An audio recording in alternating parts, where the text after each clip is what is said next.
Rangers lose to the Islanders again, and this time in very pathetic fashion.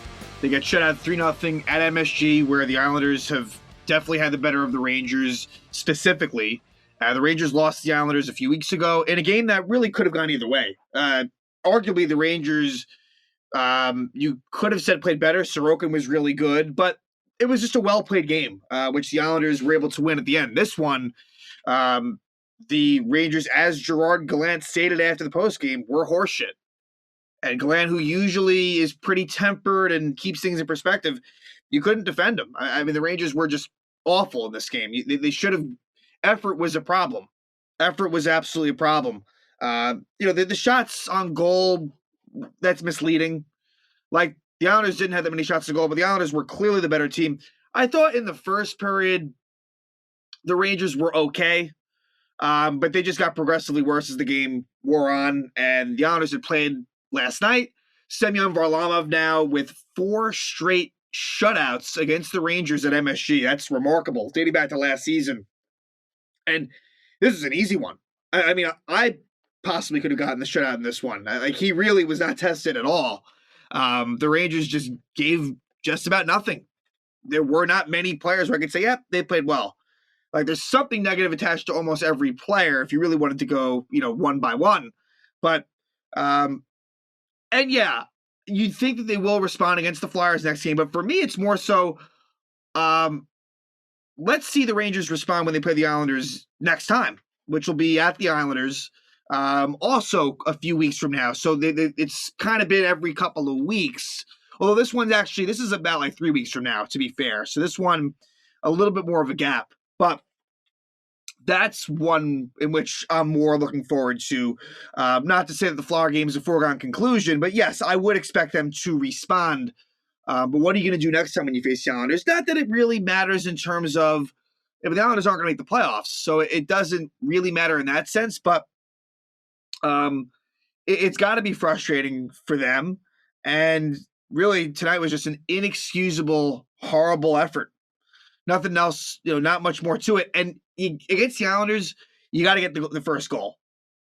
The Islanders, if they can get that first goal, they can play to their system. Once they get out of whack, completely different story. But if they can play to that trot, sort of trapping, not giving you a whole lot of time and space, then, they're going to be fairly successful. And that's exactly what happened in this game. And this is just way too familiar, really, like in regards to last season. This felt like, I feel like really in general, the Islanders have played very well at the Garden in recent years, but the Rangers just having a really hard time scoring goals against this team.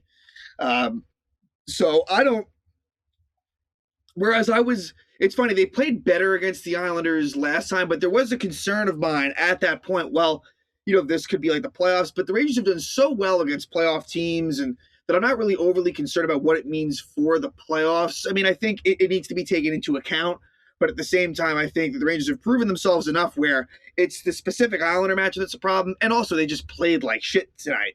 Like, they just really played terribly. I'm not really sure if they would have beaten any team in the NHL. The effort was not really there. A lot of turnovers, sloppy play, a lot of east-west. Like, they just weren't playing smart. Up and down, this was, there have been some stinkers this season. This is up there. And obviously it's easy when you're looking at it, with the recency of it, but this is for sure up there this season as one of the most disappointing efforts from the Rangers.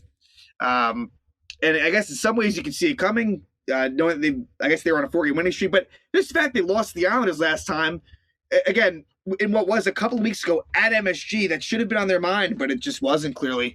And for the Islanders, beating the Rangers at this point, that's their Stanley Cup. Like I said, they're not going anywhere. And so for them, this is probably as good as it gets. And they certainly showed it. So first period, Islanders get off to that quick start. And I think initially it might have been a turnover by Philip Hedl in the neutral zone, but eventually what happens is the Rangers had it settled, and Braden Schneider turns it over. It was a combination of him and Lafreniere. Schneider tries to get it to the blue line, and it's stolen by Ryan Pulock. And eventually he moves in and finds Casey Cizikas as Patrick Nemeth could not break that pass up, and Cizikas is wide open and scores past Shesterkin. Shesterkin seemed to be slow to react, but even if he was quicker to react, Cizikas probably scores anyway. So it's Cizikas' ninth goal of the season at 240.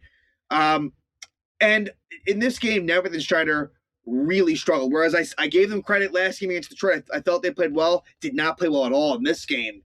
Definitely expect Justin Braun in the lineup against the Flyers for many reasons. He was traded from the Flyers to the Rangers. It's long overdue that he's in the lineup. I would prefer to see what Braun and Schneider can do as a pair, but my guess is that Schneider comes out of the lineup. That's just my prediction. I think we're going to see Nemeth Braun as we saw the one game when Braun was acquired and the Rangers lost to the Devils. I think you'll see that again. But I think you should experiment a little bit, and I wouldn't mind giving Braun a look on the left side. But either way, I think getting Justin Braun in the lineup is only a good thing. This is someone that could prove pivotal for the Rangers, and definitely expect him in the lineup Sunday. It was a bad game for Nemeth-Schneider pair. And so the Islanders, it's a 1-0 lead at that point. And the Rangers would draw a power play. Tyler Mott was stripped, but the Rangers' power play was unsuccessful in that instance and in this game. Originally, there were some opportunities on that power play, but as it grew on, it just got worse. Then Andrew Kopp takes a high sticking penalty. For Andrew Kopp, penalties have been an issue. It's kind of funny. It was kind of like a Ryan Strome type game for Kopp, where there was penalties taken. Ones that Strome would take, a high sticking penalty in the offensive zone, and also there was an open net in the third period where Fox feeds Kopp, and he just, the stick blade was not directed where it should have been, so he ends up shooting it wide. So it was weird. He kind of looked like Ryan Strome was out there tonight. So not that it was a bad game for Kopp specifically, but it was interesting that some of the things he did reminded me of Strome, who, again, was out again. Remains to be seen when he'll return. I guess at this point we can kind of group him in the Kakko Rooney sort of TBD when they return at this juncture. Rangers do kill that one off, and then Adam Fox is stripped by Oliver Wahlstrom later in the first, but again, the Rangers power play is unsuccessful. I thought that Fox looked pretty. I thought Fox and Panarin looked pretty good in this one, in a game where not many did. And again, there were some fuck-ups along the way, but I did think that those two were trying to get things going for the Rangers. And so, where I've been a little bit critical of both of them, I actually didn't think they were the problem. And so we move to the second, and Jacob Trouba tries to go up ice, and the play is broken up at the blue line. He's trying to get into the Islanders zone, and it's broken up, and it leads to an odd-man rush for the Islanders the other way. That's how the Islanders can beat you. On transition, you make turnovers. If you can play a smart game, you beat the Islanders, but if you make mistakes, they will make you pay. And so Trouba with a really bad turnover, and eventually it leads to a goal by Matt Martin. Matt Martin, who hadn't gotten a point in forever, gets his third goal of the season, assists to Barzell and Ross Johnston at 4:48 of the second. So we've seen this before as well, where the Matt Martins of the world, the Casey Cizikases, Cal Clutterbuck, who's out, those have been specifically players that have hurt the Rangers in recent years, who don't necessarily do a whole lot against other teams. So 2-0 Islanders at that point, and that was also a play Brady Schneider was on. And I will say that Panarin could have done a better job in back checking. I think that Martin was his guy. Panarin a little bit lackadaisical getting back, and Dryden Hunt was also trying to do the same. And as far as Dryden Hunt goes, the guy works hard. He is a fourth line player, and one that could be halfway effective as a fourth liner. He should not be playing in the second line anymore. It's just long past that point. So that makes it 2-0 Islanders, and then Ryan Lindgren. Then it gets really bad after that. After it's 2-0, Ryan Lindgren with a high sticking penalty. Rangers kill it off, and then Ryan Reeves with a high sticking penalty. Ryan Reeves should not be in the lineup against the Flyers next game. It just shouldn't happen. You get whatever you got to do. You get Johnny Bradzinski out there. Boom, right then and there. Bradzinski, I would expect in the lineup either for Reeves or McKegg next game. In a perfect world, you get Strome and Bradzinski in for McKegg and Reeves, and then you get Hunt down to the fourth line. Things look better at that point. So definitely expect lineup changes for this Flyer game. The Rangers penalty kill was surprisingly, I guess if there's a positive, the penalty kill gets it done tonight. And so we head to the third down 2-0, and hopes weren't high, but you thought, all right, maybe they'll at least sort of give it their best shot, play hard, but nah, not really. It was just more of the same.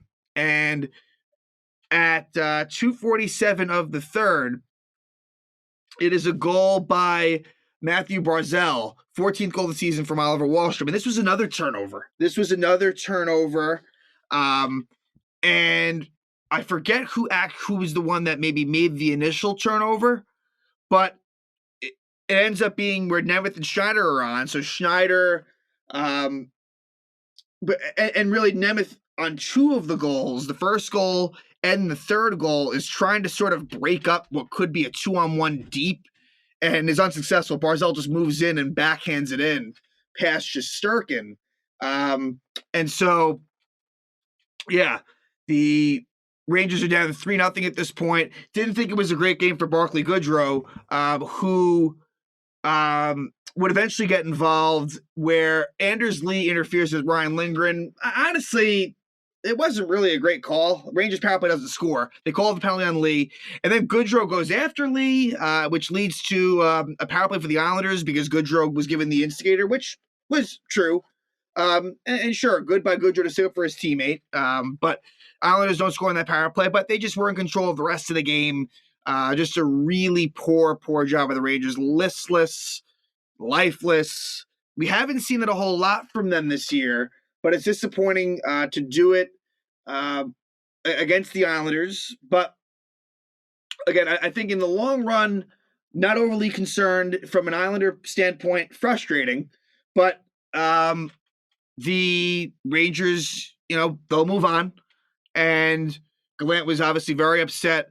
And I just think that the top players did not perform. The Zibanejads and the Kreiders really were nowhere to be found in this one. So while I wouldn't say that they necessarily messed up defensively, whereas, it was sort of the middle six, bottom six that were, had some defensive miscues. And I felt like, in this game, Trouba, a lot of pucks that were shot wide by Trouba, not one of his better games. I mean, he was noticeable and active, but just ineffective. I feel like the Islanders' depth was better than the Rangers' depth in this one. Not that that's the story, but just in thinking about it. And the Islanders were just the better team flat out. It was a really, really weak effort by the Rangers. And, more so than the Flyer game, I want to see them respond in about 3 weeks' time when the Rangers, head to UBS, and hopefully they win that game and you split the season series. You don't feel so bad about it at that point. But we'll see.